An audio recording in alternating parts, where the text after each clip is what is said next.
Gordon and his clock. I met Gordon many years ago in a traditional drinking pub in Worcester. When I say it's traditional drinking pub, it didn't actually serve food, but was actually famous for the amount of cider that was drunk there. Why was I there? I was actually running the pub at the time. Gordon was a guy in his 80s. He'd begun drinking at an early age. When I asked him when did he start drinking, he told me about his time in the Navy. When he became a radar operator on a ship, his first task was actually dealing with the last radar operator that was still splattered up the side of his new operations room. And that's basically where he said he started drinking. He'd been all over the world, and even in his 80s was still working for the Ministry of Defence. I remember him going back to work due to the first Iraq War. He was predominantly a mathematician and used on things like missile guidance. But today we're talking about Gordon and his clock. Gordon used to keep this little clock with him. When he would sit on the bar, he'd have a clock which has got a timer on it, would go off about every 20 minutes. It was an adjustable clock. Along with that, a little leather purse where he kept a lot of coins and his own glass. Every bar he drank in had his own little glass behind the bar for him.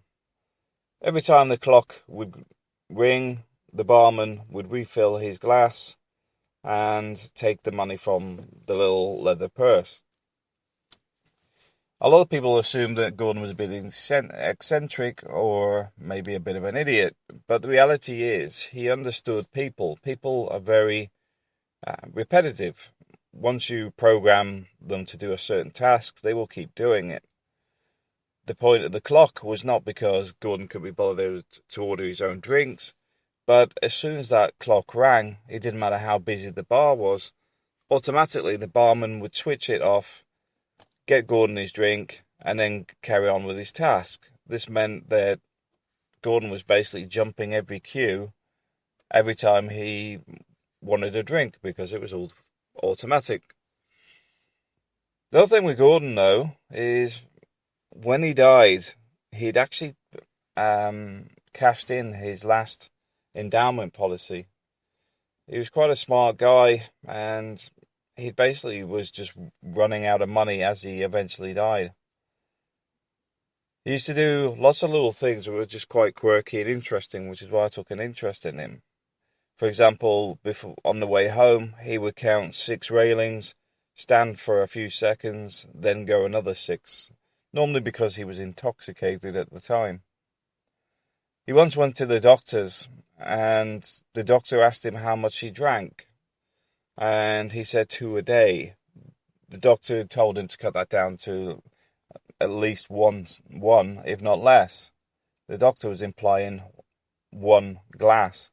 Gordon actually drank 2 bottles a day of gin. He's one of the many characters I've come across over the years that I've actually found quite interesting, purely because they are just interesting. There's no other way to describe them. Just some of the little quirky things they get up to and interesting facts about them. Thanks for listening.